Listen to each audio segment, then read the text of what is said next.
He titulado el mensaje de esta mañana, quebrantado hasta dar fruto. Mirá lo que está a tu lado y dile, tienes que ser quebrantado y luego vas a comenzar a dar fruto. Ahora míralo al que está a tu lado y dile lo siguiente, hay alguien que ya lo hizo por ti, alguien que fue quebrantado, alguien que fue machacado, alguien que fue golpeado, alguien que fue triturado ahí para que tú y yo tengamos vida. Si no fuese por el Señor, ¿cuánto dice? Estaríamos perdidos. Vamos a ir a la Biblia, veamos lo que dice el libro de Isaías. Isaías capítulo 53, versículo 10.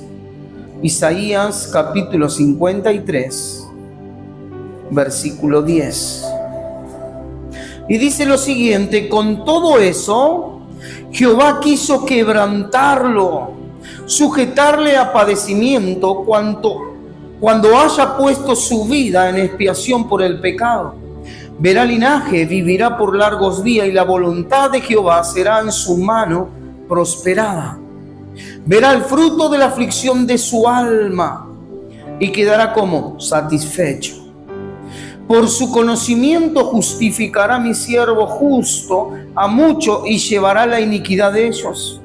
Por tanto, yo le daré parte con los grandes y con los fuertes repartirá despojos, por cuanto derramó su vida hasta la muerte y fue contado con los pecadores, habiendo él llevado el pecado de muchos y orado por los transgresores. Tú y yo tendríamos que haber sido quebrantados, pero Jesús fue al frente, Jesús fue antes que nosotros quebrantado. ¿Se lo imaginan a Jesús? Porque la Biblia nos dice de que Él, siendo rico, se hizo pobre. ¿Para qué? Para enriquecer ¿a quién? A sus hijos. Él tenía unas riquezas espirituales. Siendo el dueño de todas las cosas, Él estuvo dispuesto a hacerse pobre. Y no estamos hablando financieramente, económicamente, no, porque Jesús tenía la mejor ropa. Pero cuando habla de una pobreza, está hablando de que aquí en la tierra hay una pobreza espiritual tan grande que no se puede comparar con la riqueza que hay en los cielos. Y la Biblia dice de que el Padre lo quiso quebrantar y lo quebrantó. No es solamente que quiso, sino que lo hizo.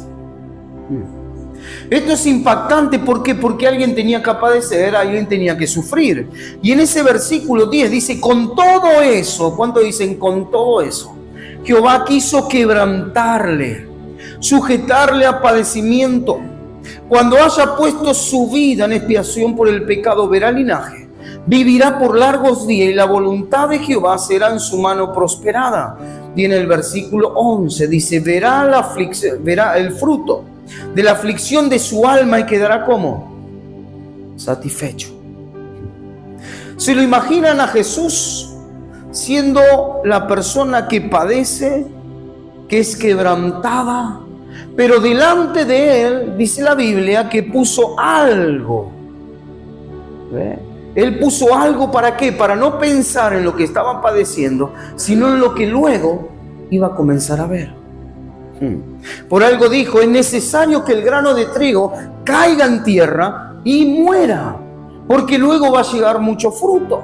El fruto en el cual estamos hablando aquí en ese versículo 11, que verá el fruto de la aflicción de su alma y quedará satisfecho, cuando dicen, ese fruto soy yo. Él estuvo dispuesto a morir. ¿Para qué? Para luego ver el fruto. Y Él no solamente que murió por ti, murió por mí, sino murió por aquellos que aún le dan la espalda a Dios. Aún aquellos que sabiendo que necesitan a Jesús, están dispuestos a ir en contra de su voluntad. Están dispuestos a ir hacia el lado contrario. En vez de acercarse a Él, se aíslan cada vez más. Pero Jesús tenía algo claro en su vida. Él estaba dispuesto a creer que había gente, que había personas que iban a valorar y que iban a ser el fruto de la aflicción de su alma. Mira lo que está a tu lado y dile lo siguiente, tú eres el fruto de la aflicción de su alma.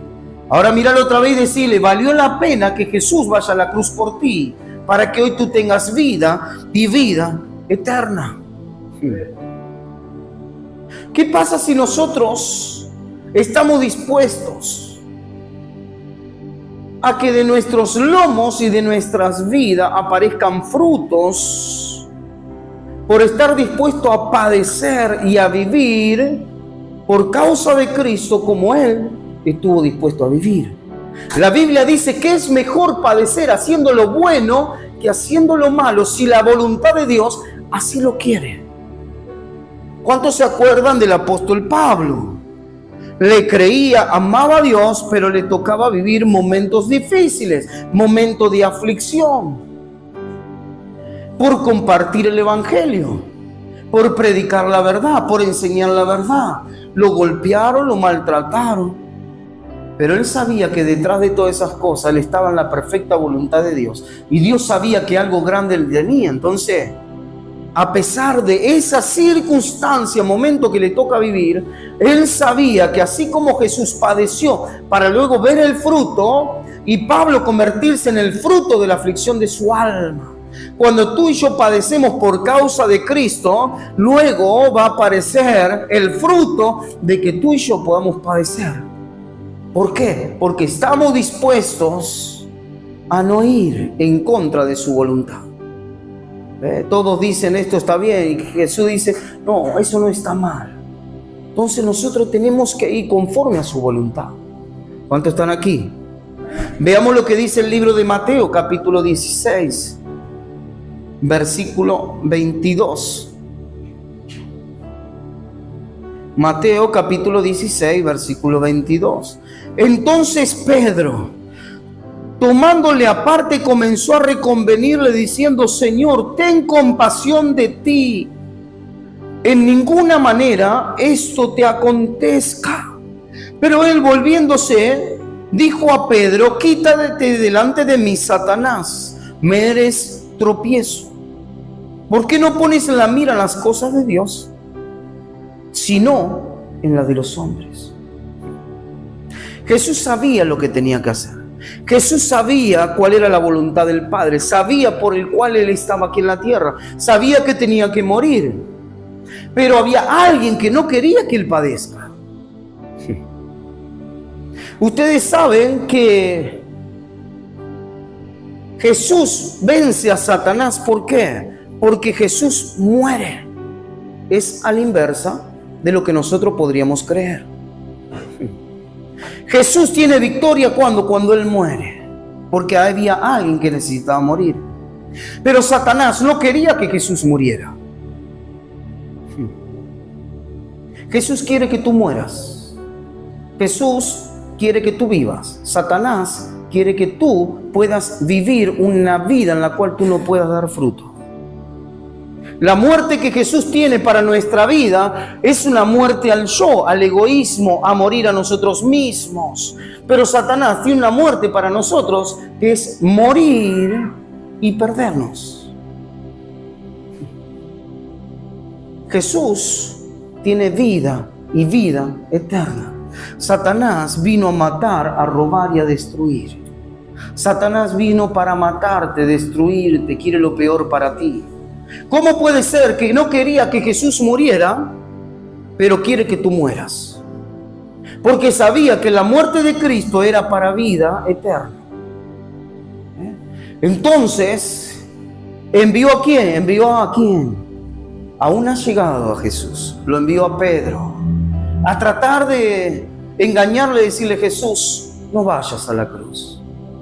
Y Pedro, como ponía sus ojos ¿dónde? En la mirada de ¿quién? De los hombres. No ponía su mirada en el cielo.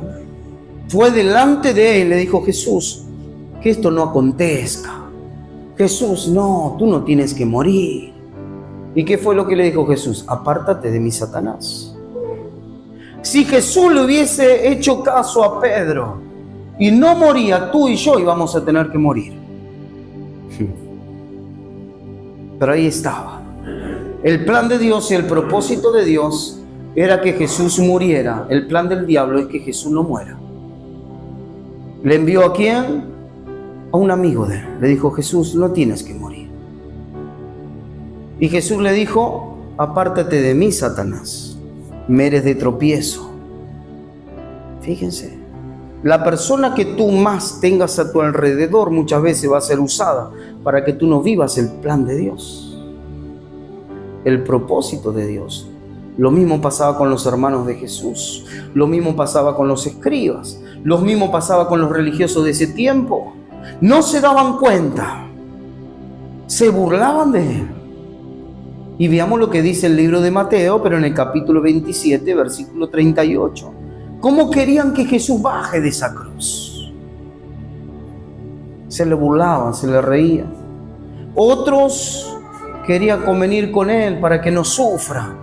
¿Pero por qué? Porque no entendían cuál era el propósito del Padre en cuanto a Jesús. Pero Jesús sí lo sabía. Cuando tú conoces lo que Dios tiene para tu vida, no importa lo que te digan. Las personas que tú menos te lo esperas van a ser las personas que van a querer ser de tropiezo. No porque lo quieran ser, sino porque no se dan cuenta y no pueden discernir entre el plan de Dios y el plan que tal vez el diablo tiene. Pero veamos ahí en el capítulo 27 de Mateo, versículo 38, y dice lo siguiente: entonces crucificaron con él a dos ladrones, uno a la derecha y otro a la izquierda. Y los que pasaban le injuriaban meneando la cabeza y diciendo: tú que derribas el templo y en 3 días lo reedificas, sálvate a ti mismo. Si eres hijo de Dios, desciende. ¿De dónde? De la cruz. Él vino ¿para qué? Para estar ¿dónde? En la cruz.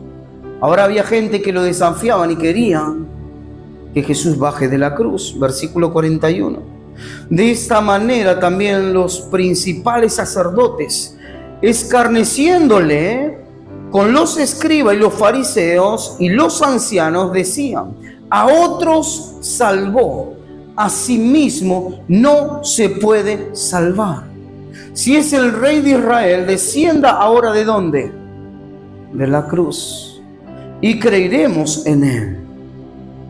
Confío en Dios, líbrele ahora si le quiere, porque ha dicho: soy hijo de Dios. Deténganse en ese versículo 43. Esas palabras son muy fuertes, porque dice: confío en Dios, líbrele ahora si le quiere. Lo estaban desafiando. Jesús no tenía que demostrar nada. Jesús, su misión no era convencerlos a ellos. La misión de Jesús era ir a la cruz, abrir sus brazos, entregar su vida por expiación. ¿Por quién? Por tus pecados y por los míos. Él no necesitaba decirle: pero yo soy el Hijo de Dios, le voy a demostrar que voy a descender de la cruz. No, él no necesitaba eso. Él solamente necesitaba cumplir con el plan divino. Y era duro que le digan: si tú eres el Hijo de Dios, baja de ahí, vamos, baja de ahí, baja. Era duro eso. ¿Saben por qué era duro? Porque luego en ese versículo 43 le dice: líbrele ahora si le quiere. A ver si realmente tú eres el Hijo de Dios y tu papá te quiere. Y tu papá te quiere. Te tiene que sacar de la cruz, tenés que descender, te tiene que librar. Cuando la Biblia nos enseña que la cruz, si no fuese por la cruz, tú y yo no tendríamos vida. Cada uno de nosotros, dice la Biblia, que tenemos que pasar por la cruz, morir a nosotros mismos, pero también cargar con una cruz. Cargar con esa cruz de tal manera. En ese tiempo, aquel que cargaba con una cruz, aquel que terminaba en un madero, era maldito. No es que terminaba muriendo en la cruz como un héroe, no. Maldito aquel que es cargado en un madero. Todas las maldiciones tuyas y mías fueron sobre él. El castigo de nuestra paz fue sobre él. Nuestra rebeldía fue sobre Él. Nuestra enfermedad fue sobre Él. Todas las maldiciones fueron sobre Él. Por eso cuando uno está en Cristo, todas las maldiciones son cortadas. ¿Por qué? Porque somos nuevas criaturas. Y ahí estaba Pedro, que le decía: no vayas a la cruz. Los que estaban ahí le decían: si eres tú, baja y desciende de la cruz. Pero él estaba ahí. Qué momento, ¿no? Para que en el versículo 43 le diga: si tu Padre te quiere. Recuerden que en un momento Jesús dijo: ¿por qué me has desamparado? ¿Por qué? ¿Por qué fue desamparado? No estaba mintiendo Jesús. Estaba desamparado Jesús porque estaba cargando con los pecados de la humanidad. Y Dios no podía hacer nada, porque alguien tenía que pagar por esos pecados. Tus pecados, tus mentiras, tus engaños, todo lo que tú hiciste fue cargado por Él. Aún tú no estando en vida. Pero lo hizo Él una vez y para siempre. Lo hizo para ti, lo hizo para tus hijos, para tus nietos, para los que van a venir. Lo hizo una vez y para siempre. Por eso, para aquel que en Él cree, no se va a perder, sino que va a tener vida eterna. Es para el que cree. Él lo hizo una vez y para siempre. Una vez, ¿cuánto dicen? Una vez y para siempre. Y cuando Dios es fiel en cumplir todas sus promesas, ¿sobre quién? Sobre sus hijos. Él está dispuesto a ¿qué? A derramar ¿qué cosa? Bendición y no maldición. Él está dispuesto a derramar las bendiciones que tú necesitas. Solamente nosotros necesitamos ¿qué cosa? Recibirlas y ser agradecidos. Veamos lo que dice el libro de Lucas, capítulo 15, versículo 10. Jesús hablándole les dice: así os digo, que hay gozo delante de los ángeles de Dios por un pecador que se arrepiente. Miren esta secuencia: Jesús yendo a la cruz del Calvario, gente que lo escupía, que le daba látigos en su cuerpo, que lo maldecía, que se le burlaba. En vez de darle agua le dieron aceite, vinagre, cuántas cosas, ¿no? Pero aún así Él tenía puesto el gozo delante de Él. Aún así Él estaba viendo el fruto de la aflicción de su alma. Porque Él sabía que si Él padeció una vez por toda la humanidad, Él sabía que iba a recoger el fruto más grande de toda la historia. Dentro de ese fruto estás tú, están tus hijos, están tus nietos, está tu descendencia. Pero aquí nos encontramos con una palabra muy sabia. Fíjense cómo Jesús vivía. Jesús no vivía lo que estaba viviendo en ese momento, sino que iba mucho más allá. Él estaba hablando de algo que estaba por pasar. Que todo aquel que se arrepentía iba a provocar ¿qué cosa? Fiesta en el cielo. Los ángeles del Señor de fiesta, ¿se lo imaginan? Nuestra mente limitada, nunca nos podemos imaginar cómo será una fiesta de ángeles, ¿no? ¿Cómo festejan los ángeles cuando tú y yo nos arrepentimos? Cuando la gente deja el pecado y se arrepiente. No logramos comprender cómo será esa fiesta, pero cuando Dios dice que algo acontece, ¿cuánto dicen? Algo acontece. Si Dios dice que hay fiesta en los cielos, no sé cuál es la fiesta, pero hay fiesta en los cielos.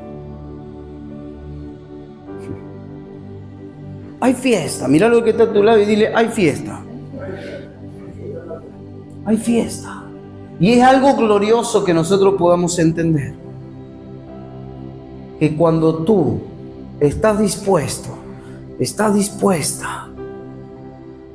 a pasar por momentos difíciles, aunque no lo entiendas, tú, los tuyos, y veas cómo puede ser esto, pero tú puedas atravesar, es porque Dios tiene un plan y un proceso para cada uno. Y detrás de todo plan y proceso de Dios, Dios tiene algo luego para bendecirte, por cual estuviste dispuesto a pasar por ese proceso. Muchas veces los procesos no los entendemos, solamente tenemos que obedecer. Job no entendía el proceso, pero él obedeció. Y luego tuvo una gran recompensa de parte de Dios. No te salgas del proceso. Persiste en el proceso. Sigue adelante en el proceso. Da frutos aun cuando vea que hay otros que no den fruto. Y cuando llegue el momento que tú menos te lo esperas, Dios te va a mostrar el fin de ese proceso. Pero para eso necesitamos entender de que hay alguien que ya fue por nosotros a la cruz, padeció para que tú y yo hoy tengamos vida y vida eterna. Vida y vida eterna. No es cualquier vida, es la vida de Dios. Es la vida que nos va a llevar a estar con Cristo todos los días de nuestra eternidad. Hay otros que no se dan cuenta.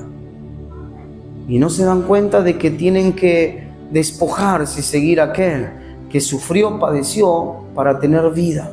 Cuando pueden pensar ellos mismos que la única vida que tienen la van a vivir a su manera. Pero Jesús estaba con sus discípulos y fue claro y les dijo: esto es lo que voy a hacer. Lo voy a hacer una sola vez. Y ustedes cuando se reúnan, háganlo en memoria de mí. ¿Por qué? Porque va a ser de bendición no solamente para nosotros, sino también para toda nuestra descendencia. ¿Cuántos lo creen? Entonces, como está, ponte de pie por un instante.